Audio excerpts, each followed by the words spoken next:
Who am I supposed to trust when everyone sees me as a means to their ends? Where am I supposed to go when I don't exist?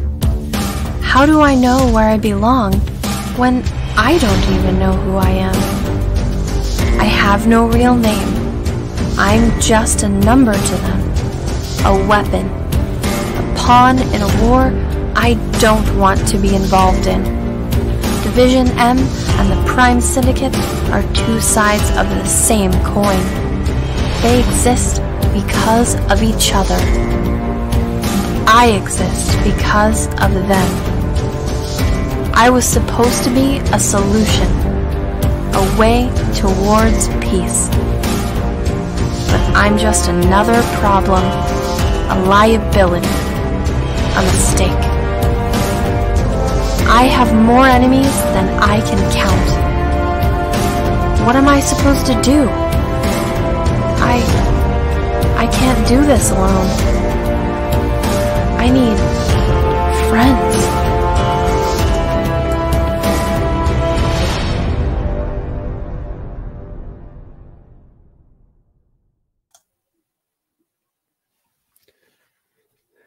Woohoo!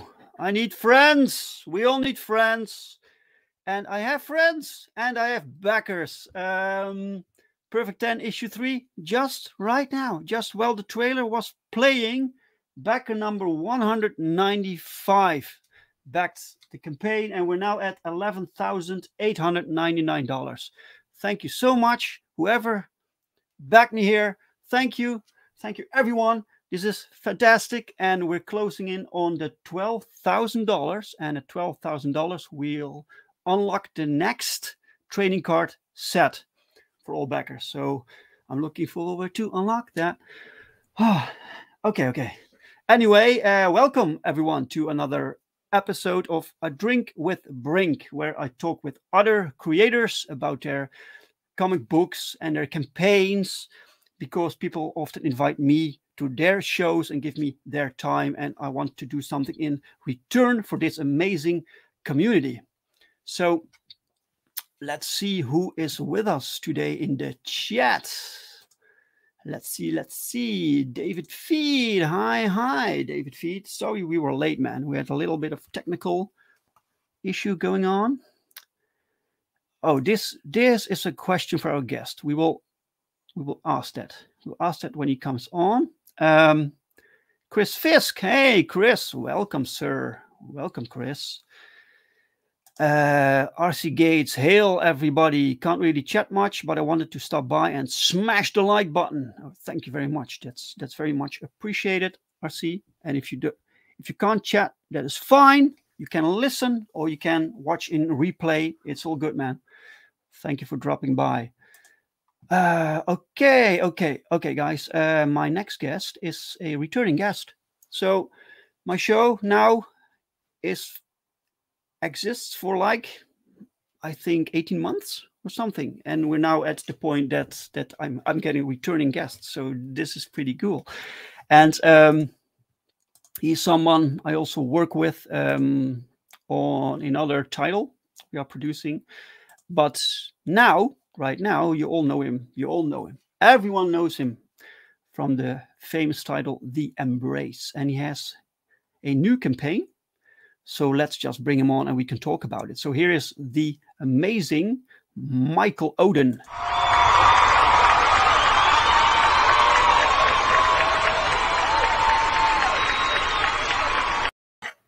Oh man, what a way to be brought into a show. Yes, that's how we do it. Ask for a warmer welcome? No, you can't. How are you, man? Oh, we're hanging in, just chugging along. What do you mean, with your campaign or? Oh, campaign's going well. We're already at 50%. So like I'm happy. We have a pretty damn good start, and the hype is certainly building around the book. We were the top trending comic campaign all weekend. We've dropped back a little bit now that Rockefort launched his sign up for Groken 2. Man, you guys should have talked about this. I mean, it's not a big deal. There is no way that A, there's no way that I'm going to be getting in touch with Rockefeller, and B, like it wouldn't have mattered. There's no way that like I would have been able to stave that off the moment that he launched that pre-launch list. Like, yeah, like there was going to be a lot of hype. It's Rockefeller. He's a powerhouse, but your book looks amazing. I've seen the art, and man, that's fantastic. I am very grateful, and yeah, like Kari, our artist on this, is just absolutely outstanding. Yeah. She's quick too. Let's say hi to Darkside. Darkside's here. Yeah, welcome, what's sir. up, Darkside? Long time no see. Long time no see to a lot of the people in the chat. I'm sorry I've been away. Yeah. Well, you've been busy. You know, you've been busy, and we can see what you've been working on. So, yeah, Darkside, Chris Fierce, Darkside, David Feed. Everyone is chatting. That's great. Okay, so while you were gone, you were working on comic books. You have several projects going on right now? I have a whole bunch of IPs that I've got in my back pocket. I am kind of going to be shifting up how I do my campaigns here. I don't want to go too much into that because I'm going to kind of let that be a surprise. Of course. But the other big thing was just working on getting the embrace fulfilled. I think the only things that we're waiting to fulfill right now are the international books and the one of each tier signed, because we have a few international guys that got the one of each tier signed. And so we're waiting for the books to come in from Australia.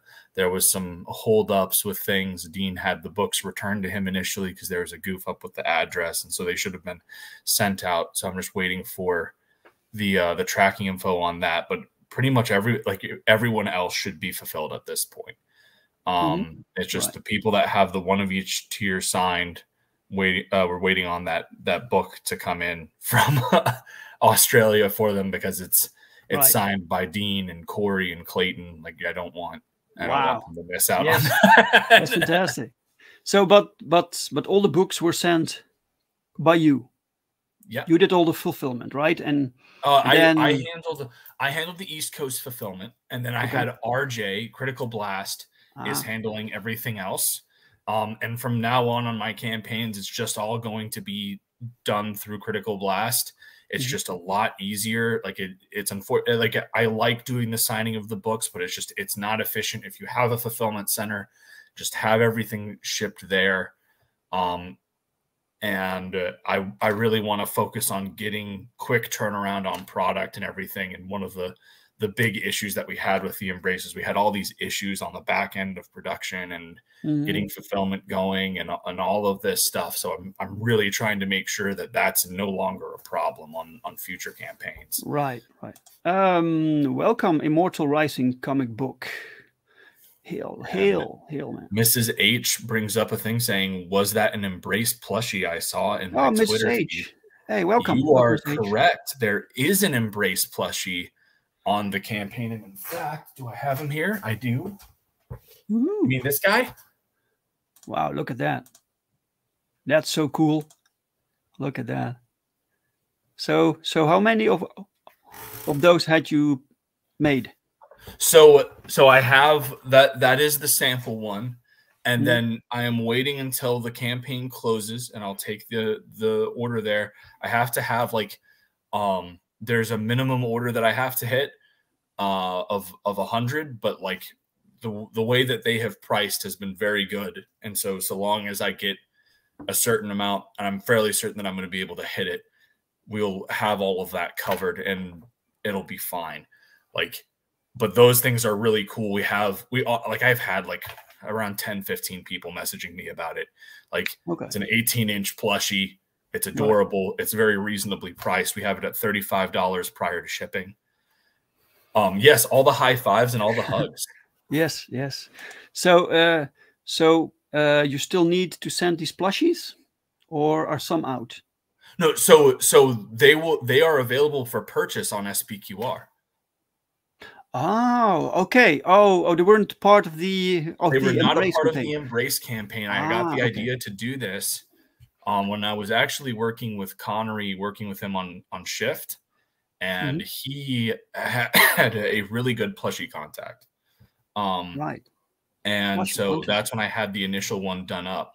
What's up, Bristolian Dave? Hello, Dave. All right, me babbers. Welcome, man. Yeah. Oh man, those plushies are really cool. So you can also do those through on the Critical SPQRs. Blast. Yep. Okay. Cool. That's the whole thing with SPQR, is that it's the book is small. It's like it's a 25-page manga style book, but you can get the entire back catalog of Nine Realms content. We have all of the Elysian Fields books are being recolored. The Zero issue's already done. Pyramid Gambit's about halfway done with its recolor. And so literally.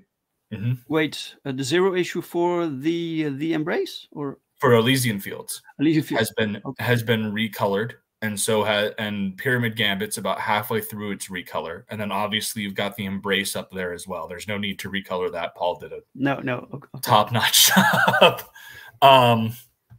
Then you've got SPQR, and then we have some like fun stuff. We have an Embrace T-shirt and an Embrace plushie up on the campaign. Yeah. So are you working on the Embrace issue 2? I am literally at like the last few pages of the book, and it's like the big fight for the second. You're scripting now? Yeah, like the script's almost done. Like I'm at this point where, like, you know, as a writer, like there's certain times or certain moments you've got to be in the right headspace for it, right? Like you of course, yeah, you've got to be. And so like I haven't been in that right headspace. And I don't want to just try and force it to get it out there. Like this scene has to be done right. It has to have the right emotions attached to it. It has to. So does it mean that you're too happy for that scene to write the scene? No, it's not that. Like if it was just about getting like sad and everything, I've got plenty of musical playlists that'll like put me in that mood. You know, like, but like there is an extra component to this scene that really needs to come through, and I've just been having issues getting it down on paper, and so I've been doing what is like my best tool for like dealing with, we can call it just writer's block for the sake of what it is I write other scripts, I write other projects and everything like that, and I just keep going through, and then eventually I get an idea and I go, that's it, and then I go back and I do it. Yeah. Welcome, Mike. Hello, Genuine Dave and Mr. Oden's son. Okay. Welcome, Mike. Yeah. Cool, man. A lot of things going on. It's also cool to know that you write for other people. You make stuff for other people. So getting out there. I'm trying. Yeah, that's great. But today we are talking about your new campaign. So let's just bring it up here. Let's bring it up. The campaign, share screen, share system. Yes, there we go. And it's I have two things going on. Here we go. This one. There we go. Pew. And I have the video ready, so we can watch the video to begin with, to get everyone excited. So here we go.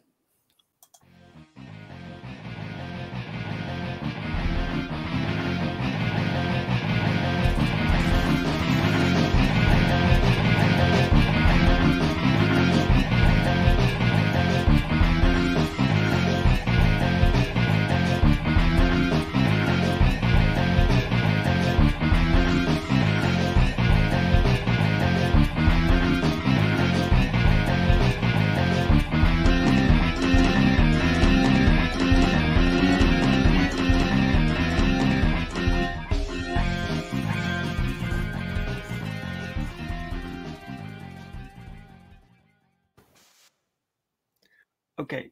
A good trailer. I gotta say, man, the music kind of fits the Bizzare aspect.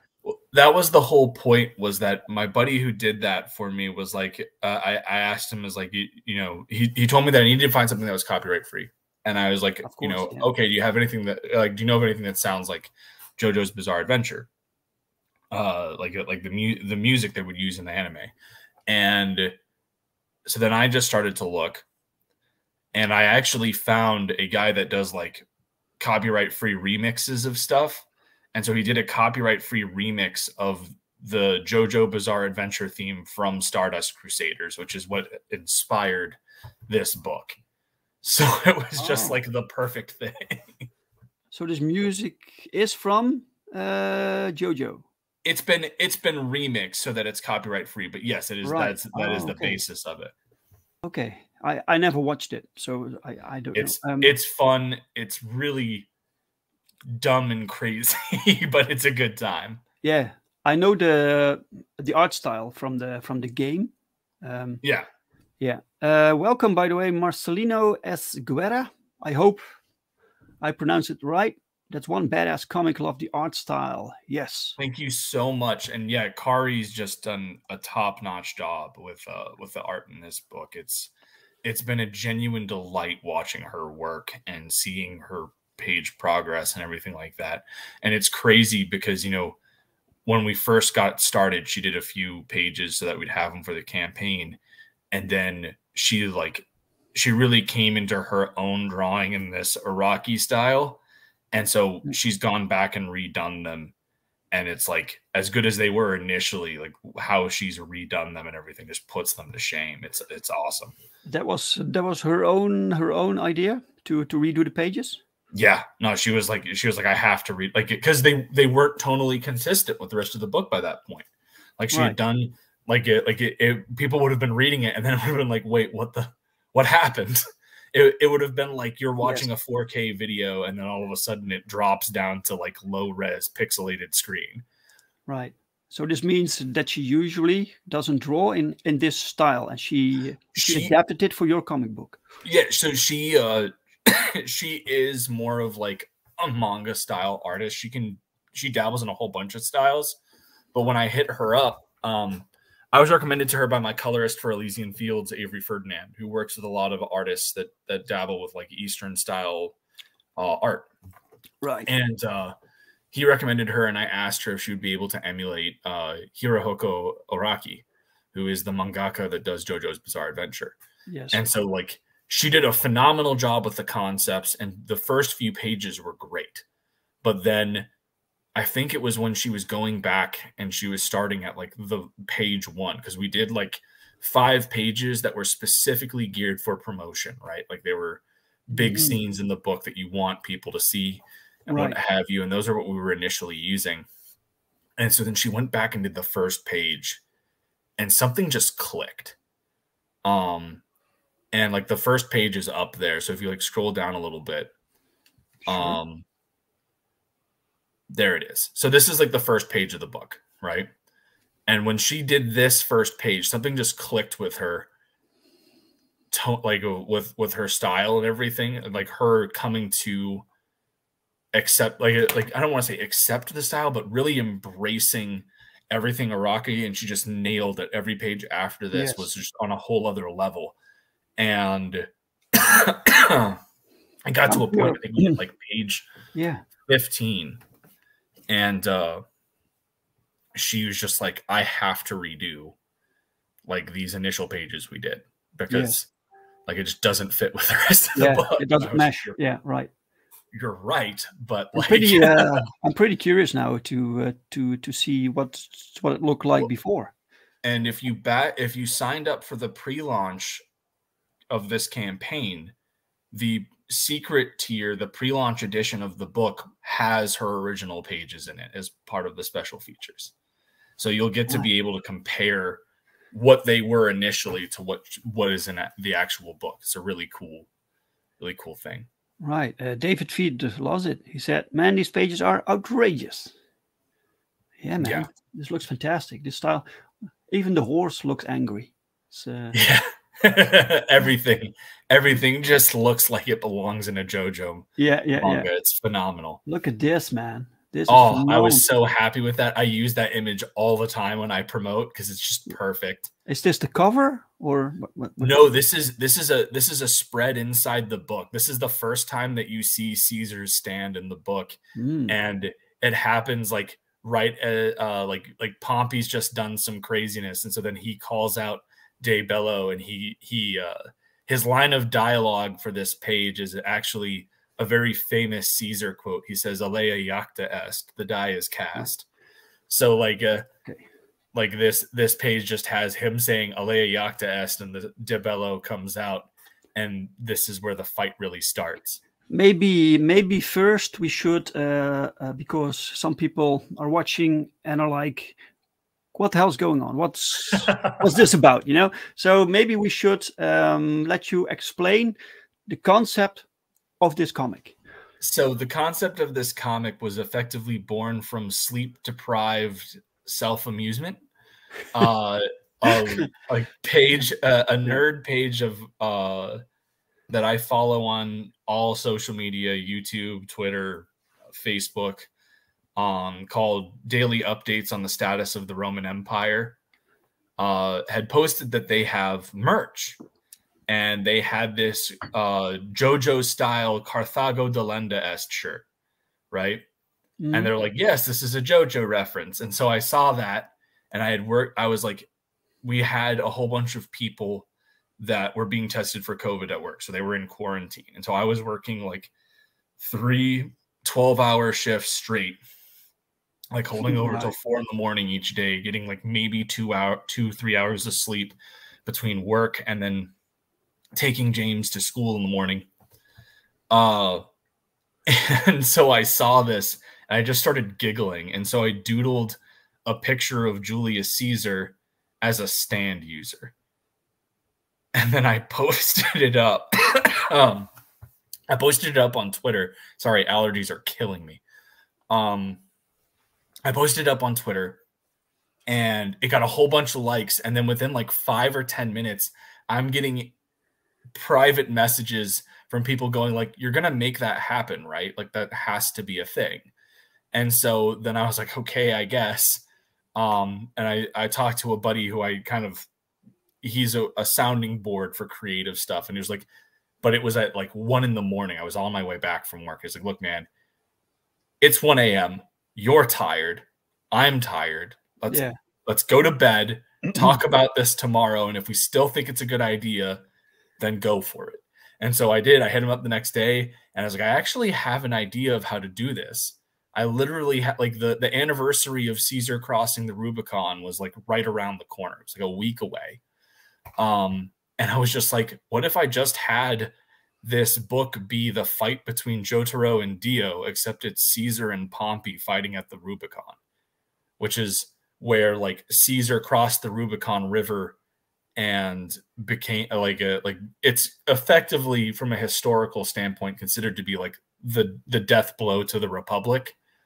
But like it's this major historical event, and you have these 2 cult of personality characters in Pompey Magnus and Caesar, who were kind of like the 2 big dogs of their time. So I was just like, yeah, let's just do this. It's just a dumb fight. And my buddy was like, yeah, that sounds awesome. And so the hunt for the artist began. I found Kari. She's absolutely phenomenal. Yeah, let's one sec, Michael. Let's catch up with the chat. Yeah, because Pops dropped in. Oden David, welcome, Pops. Welcome, sir. Yep. Sporehacker is here. Oh man, he has been a huge supporter of this campaign.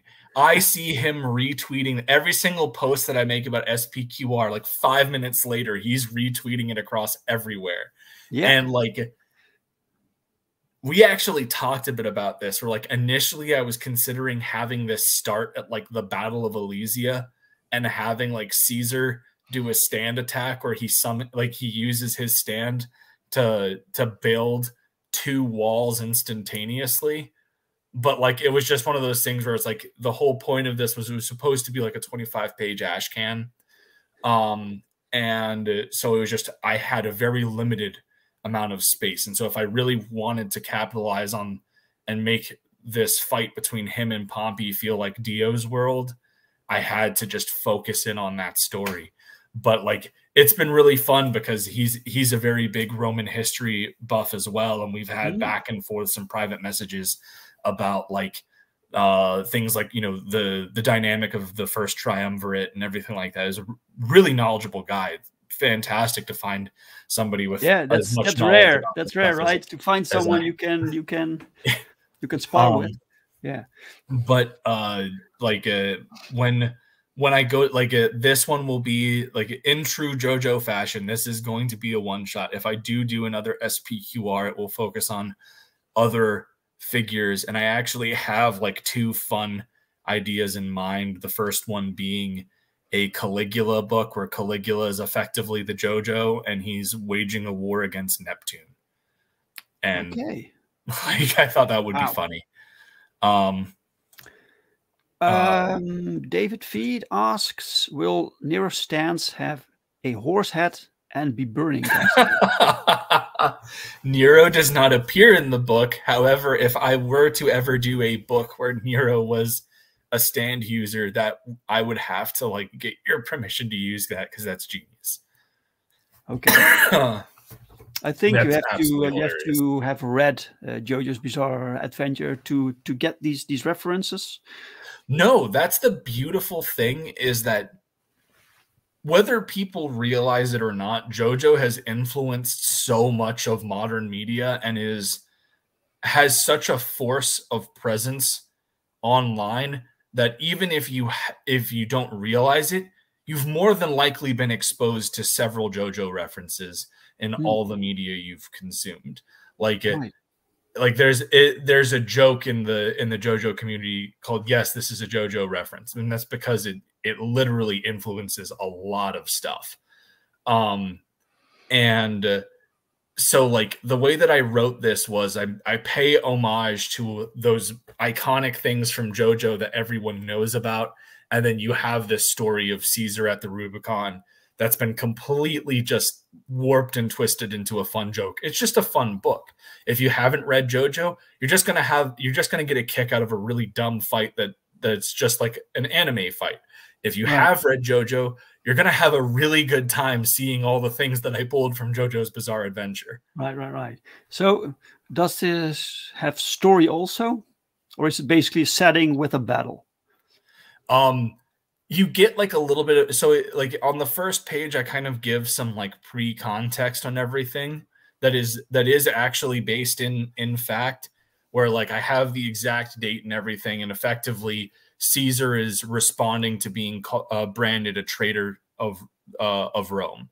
And so like he's at the Rubicon and he's paused for a second because it's this big decision. The Rubicon is this barrier that separates the line between citizen and soldier. And if you cross it with an army, you are now acting in treason against Rome, right? Like that was the whole point. So there's a little, again, sorry. Allergies. No worries, man. No worries. There is story there, but like the big thing here is big dumb fight between these two characters with awesome looking ethereal projections. Right. Because to make sure that we're falling within fair use and parody, I don't call them stands in the book. I use a Latin word called eidolon, which is like an ethereal construct is kind of what it represents. Sounds so good also. So they're fighting with these eidolons, and in JoJo fashion, like stands are generally named after like either usually like popular rock songs from like the 80s and 90s. And so for their stands, I have them they're named after important Latin texts. So like Caesar's stand is called De Bello, which is in reference to both of his manuscripts of his wars. He has De Bello Gallica and De Bello Civili, which is like his commentaries on the Gallic Wars and his commentaries on the Civil War. Right. But Right. then Pompey's stand is De Republica, which is Cicero's thesis about how the Roman Republic breaks the cycle of government molds that was projected by the political theorists of the day. Right. So there are some historical layers there. You have some story based on history, but like Marcelino states here, it's not really the comic meant to learn about actual history. No, it's just a fun it's a fun comic. If I am able to accomplish anything with the book, it'll be two things. One, get people to watch JoJo because it's fun. And two, get people to learn a bit more about Roman history because there's a lot of really cool stuff there. Right. Even like outside of what Hollywood and everything puts forward, because they butcher it 3/4 of the time. So like those are the really fun things that this book brings to the table. Yeah. David Feet said, Oden is right. I never seen or read JoJo, but it permeates culture. Mada, mada, mada, mada, mada. Yeah. Yeah. Cool. All right, man. Yeah, this art looks great. The concept is pretty good. And you noticed already from the feedback that people like this. And this is good, to start your because that's the reason you basically started this project. From the feedback of your initial art. Yeah. Right? Yeah. Yes. So absolutely. That's a great starting position. Yeah. It really is. And we're at 50% of our funding goal right now. But as I said, like we were trending throughout the weekend. And we were the top trending comic campaign from Friday through Sunday. And then Kenneth Rocafort launched his mailing list for Groken 2, which it's okay. It's Kenneth Rocafort, and I'm not going to be able to compete with that. But the fact that we were able to hold it over an entire weekend, and what have you, is outstanding. And definitely, Sporikar says, and I helped, and yes, you did. I thank you so much for all of the retweeting. You guys have been awesome. Like the original sign up post, I think got close to 100 retweets on Twitter. I think we were at like 85 before I took it down from my pinned tweet and put up the one that says that we're live, and the live one's already nearing like 50 retweets if I recall correctly. Yeah. So like you guys are awesome. Thank you so much. This community, man, is fantastic. Okay, I have a question about the title. What does the title mean? All right, so SPQR was what the Romans branded like everything with, and what it stands for, it's Latin for Senatus Populasque Romanus, the Senate and the people of Rome. And like what a lot of people don't realize is that even when Rome became an empire, and even back when it had the 7 kings in its origin, there was the Senate always existed. The Senate was always a body to represent the people of Rome, right? And so it was kind of perfect. I needed something that was short and carried the same weight as like JoJo, right? And that could apply to like if I did end up doing more stories that could still be applied as I went down. And SPQR was perfect. All the way through the empire, you see things labeled SPQR. Right. Okay, great, man. Okay, cool. So you have this book coming up. That's fantastic. And then I saw you have Elysian Fields Recolored. So yeah, why did you decide to have it recolored? So after Pyramid Gambit, we had a lot of feedback between the 0 issue and Pyramid Gambit, and story stuff was all very positive, but the one big piece of feedback that I got that was pretty consistent was the line art is good, but it would completely be transcended if you brought in a dedicated colorist, because Marcelo's lines are very good, but his colors are very flat. They're not bad, but they're flat. They're kind of basic. And I have kind of a rule where if I have at least 10 people giving me the same feedback, that's something that needs to be applied. That's no longer a, oh, well, you know, this could just be a stylistic preference or what have you. But if you have enough people that say the same thing in almost the exact same way, odds are it's probably something that you need to take into account and fix. And so I had brought on a new colorist, Avery Ferdinand, and his what I did was I had him recolor the 0 issue, and night and day, like absolutely just a beautiful, completely transcended the artwork from what it was before. And with me looking to do the third Elysian Fields book, I felt that it was only proper then that I go back and recolor Pyramid Gambit. So that way, by the time that we did the third book, you could have all 3 books and have them have the same style, right? Right. Yes. And so I wanted to, like, one of my big things has always been I want people to see that I listen, and that I listen to the feedback, and that I apply it. And so, yeah, we were recoloring the book. It's about halfway recolored. Avery is very quick. He usually gets me 2-3 pages a day when I get him to start working on stuff.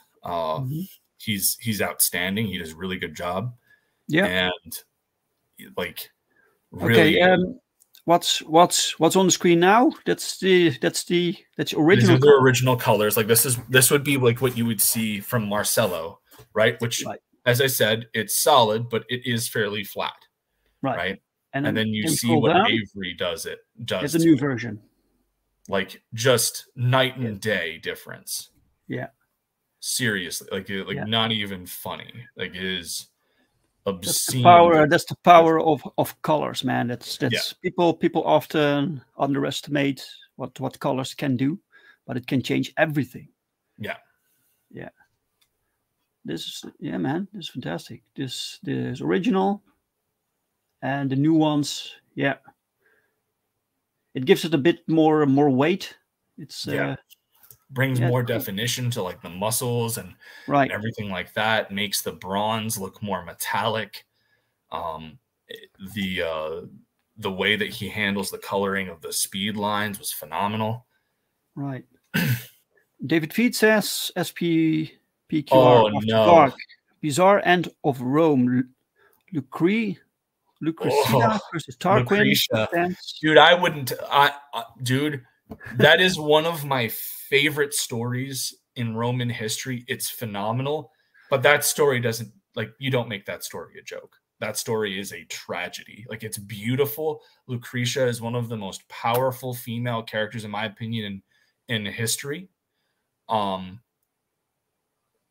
like, that story deserves utter reverence. If I was to do a story about Lucretia, it would be like, I'd be getting like the most like dramatic artists that I could find. It would be like a super, like almost Homeric style epic that is just a flat out tragedy of this woman of purity being tarnished by a wicked piece of garbage and sacrificing herself for the good of her state, and so that no one, and like, even though she was 100% a victim of everything, she refused to allow herself to be used as a scapegoat for less than for future women that were less than virtuous and try and have a cop out.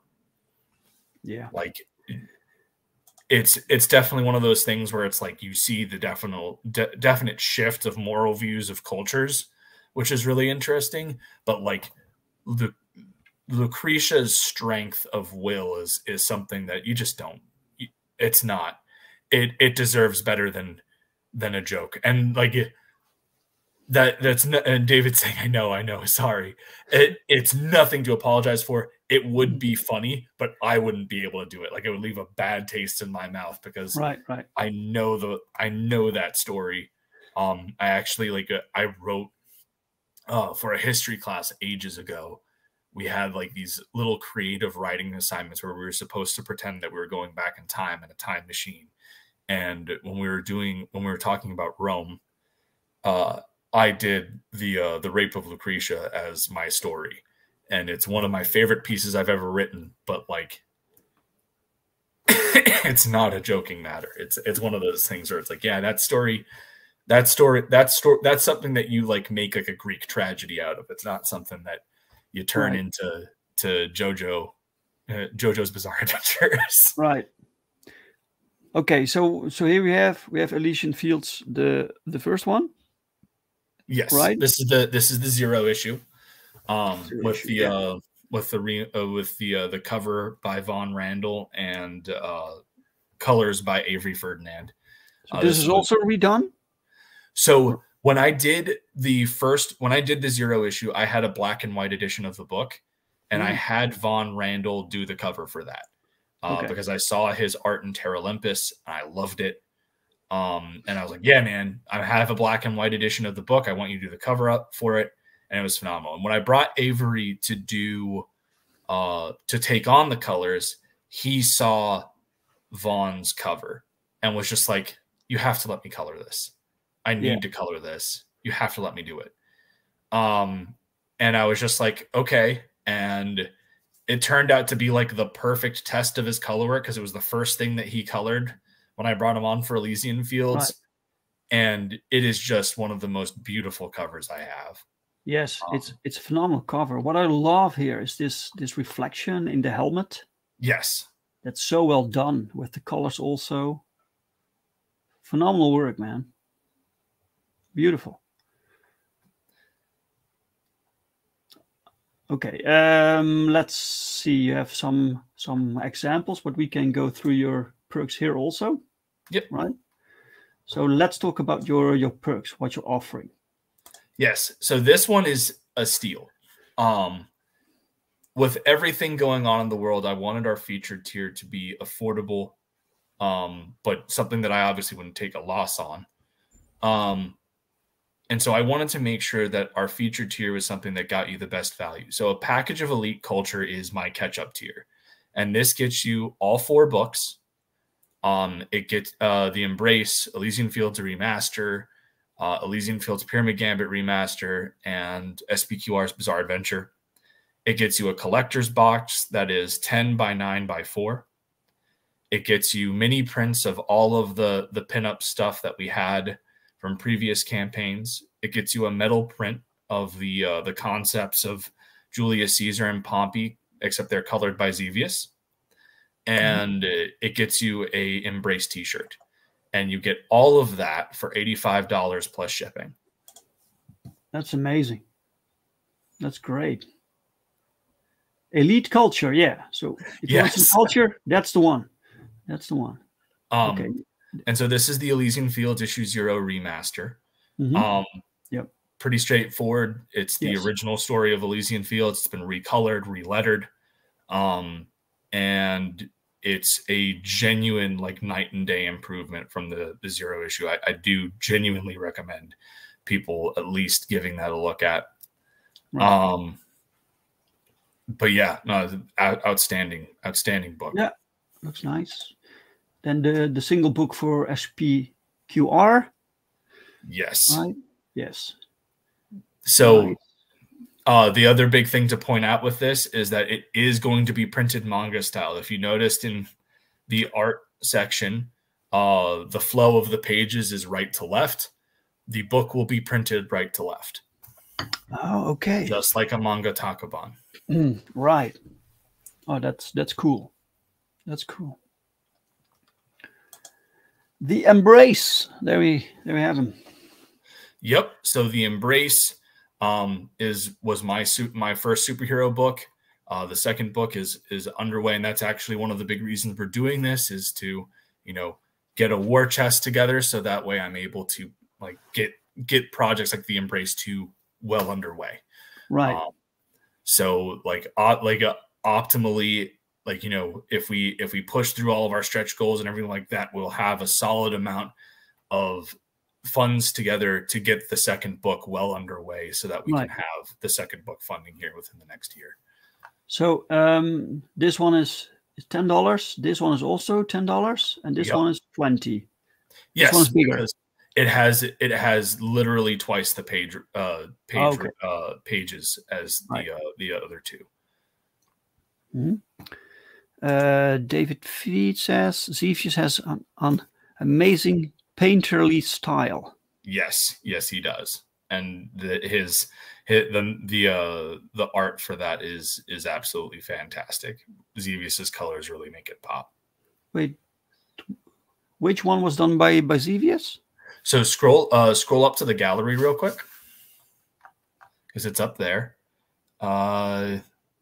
Third from the back, or fourth from the back, rather. This one. Yeah. Oh, okay. So the art, the lines are done by Kari, who's the main artist for the book, and then Xevious colored it. Okay, so what is this? Is this a print, or is this in the book? Yeah. So this is a design. That is what is on the Bizzare collector box, and if you back the Bizzare collector's box, you get this as a metal print. Right, a metal print. Awesome. Okay, then we had the Embrace, and we have the Pyramid Gambit Remastered, right? Yep. Yeah, I get the Tolliver mini print with it.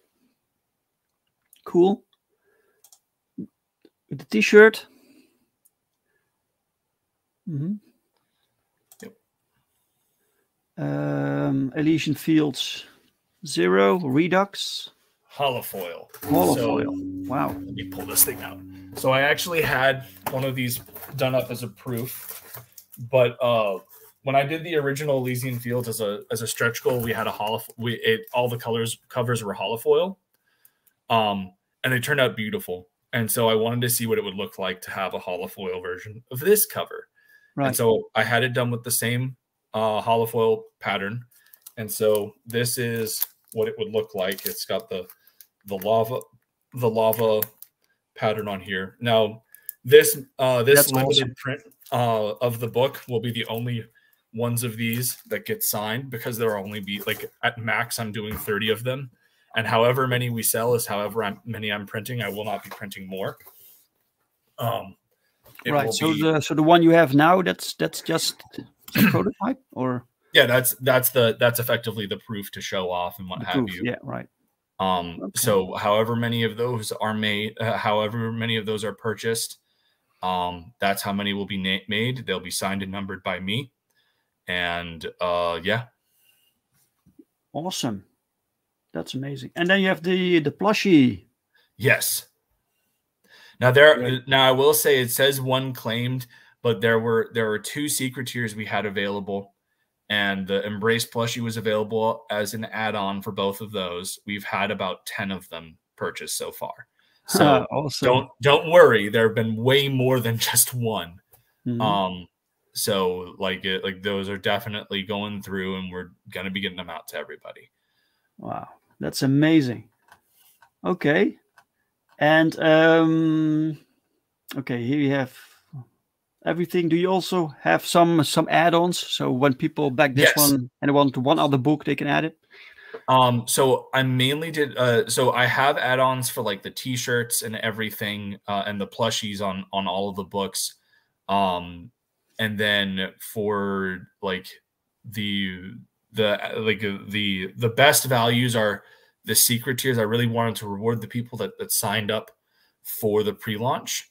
Yep. I don't have any add-ons for additional books on these right now, but I'm probably going to end up doing that here, because it's one of those things where it's like I know that there's definitely a whole thing where like $85, even though that's a great value, there's just some people that they can't really do that right now. They might only need 1 or 2 of these books to complete what they need, you know.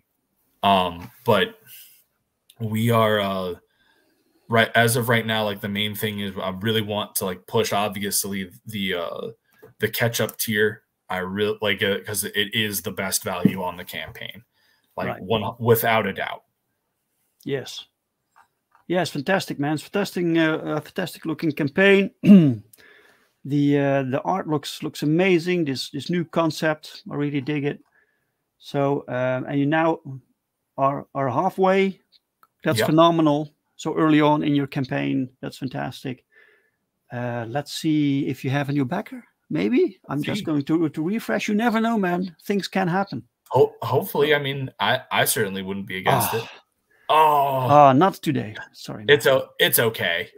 Just make sure you guys are sharing the link around, and yes, if you can back, it'll be awesome to have you on there. If you can't, please share the link around, because that's all we need. Is the most powerful thing is word of mouth, is just getting the book out there. So that's right. Let's get this book funded, guys. I think I need to still back it. So you can expect mine later on when I have the money for it. But absolutely, I will back this. Man. I greatly appreciate it. Okay, cool. Meanwhile, guys, you can also still back Perfect 10 issue 3 and Crossworlds. So 2 new books in this campaign. Check that out. We're nearing the 12,000 USD, and once we do, awesome. Congratulations. Thank you, man. And once we do, we will unlock the new trading card set. So, and then we have something that Michael Oden is also involved in, American Bliss, Father's Pride. So you want to talk about it to get people to sign up? Like American Bliss kind of took the genuine verse by storm during Perfect 10 issue 2. She made her first appearance in Power Trip, and it was really funny because Dave hit me up, I think like a day before he revealed the Clayton Barton print, and was just like, "Hey man, just let me know if you ever want to write any of my characters. I'd love to work with you." And I was just like, "Yeah, we'll do." And then he literally like a day later drops the cover, the pinup that Clayton did for him with 10 and Bliss. And I think I messaged him within like 5 minutes, and I was like, her, I want to write her. Yeah. And so I came up with a mini series of 5 issues of her. Kind of, the story is called Father's Pride, and it's, she's dealing with the legacy of her father, who's kind of like the Captain America, Superman figure of that genuine verse, and he died. And so now she's trying to be her own hero, and she's trying to live up to the legacy, and she's constantly second guessing herself, I guess would be the way to put it. Like, there are people that confuse, like that like her name hasn't really stuck with people yet. People mess up her name all the time. She's she's got her own family problems that she's got going on. And then right as all of this stuff is going, some of her dad's old rogues decide to pop their heads out from the woodwork, and see this as the perfect chance for them to finally get the upper hand. Yeah. And so that's what American Bliss Father's Pride is all about, is dealing with this legacy that her father has left and trying to live up to it. And it's a very impactful story. And we have Eric Hodson is doing the line art, and I believe Dave brought in a colorist for him. Is that do I remember that correct, Dave? He's got a colorist now? I gave a colorist a test page, and he made one test page, and I think we can continue with the trajectory we had. So yeah, I wasn't sure, because like I knew that we had been talking about that. That's right. And it sounded fun. Like, it was also a way to, it's also bringing in a colorist is a great way to make sure that we can focus on getting the best lines possible, so that like there's better shared weight, making sure that we hit production timelines and everything like that. So it was completely fine. But either way, we have Eric on the book doing the artwork. He's done a great job so far. Really enjoy the aesthetic that he's bringing. It's a very like Bronze Age kind of feel to it, I think would be the right way to put it. Right. And it comes with a second cover by Power Roderick. So yes. Cool. So sign up to that, guys. We'll be launching as soon as possible after the Perfect 10 campaign ends. We still have a lot of work to do on this one, but we will launch when we can, when we're ready. So yeah, and don't forget SPQR Bizzare Adventure. Very cool concept. So yeah, that's basically it for now. Michael, I want to thank you, man, for being my guest today. It is my pleasure, Dave. It's always a good time hanging out with you. We had some people coming in at the last moment. Comics Mate is always late. So it's because he's an Aussie, man. He's upside down in the world. He's just waking up. Welcome, Dean. Oh, look, there's Kari in the chat. She just got in. Hey, Pow. Pow is also here. Pow. Oh, wow. Got all the artists. Just arrived here. Really excited for the American Bliss release. Yeah. Ape Cat is also here. That is Ari. That is the artist for SPQR. Ah, that is Ari. Ari, you're doing a phenomenal job. This looks amazing. Absolutely fantastic. Yeah, absolutely fantastic. But we're at the end of the show. So, Michael, thanks again. Let's get you funded. I have no doubt you will in no time. And special thanks to the chat for being here, for interacting and your questions, and for sharing. So share the campaign, tell everyone, and yeah, and I'll be back with another Drink with Brink next Sunday, and my guest will be Mike Murphy. So I hope to see you then. Goodbye, guys. Have a good one.